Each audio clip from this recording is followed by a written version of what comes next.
Hi, it's Mommy Likes and here's another A Day in My Life mini vlog. Samahan nyo ang 23 weeks preggy na to mag-OGTT. Dito nga pala ako sa High Precision Taft branch nagpunta at ang binayaran ko ay 495 pesos. 23 weeks pregnant pa nga lang ako ay nirequire na ako ng OB ko na mag-OGTT test kasi nga napansin niya na ang laki ng nadagdag sa timbang ko ngayong monthly check-up namin. Nung nainom ko na nga yung orange flavor na glucose solution, 8:16 AM kinuhanan na ako ng first extraction ng dugo and then kailangan kong mag-antay ng 1 hour bago ulit kuhanan. Yes, matamis ito kaya naman medyo kinabahan ako sa magiging result, baka kasi biglang mag-spike yung sugar ko. 9:16 nga nung kinuhanan na ako ng second extraction ng dugo ko. Kung tatanungin niyo naman ako kung paano ko i-describe yung lasa nitong glucose solution, ang masasabi ko ay lasang zesto orange na sobrang tamis. Bawal kang masuka at saka ka lang pwede uminom ng tubig after ng third extraction.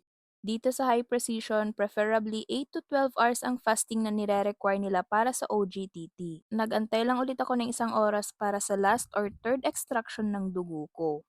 And then, sakto naman yung dating ng asawa ko kaya nagpa-order na ako ng pagkain ko kasi gutom na ako. Pagka-uwi ko, sa wakas makakakain na din.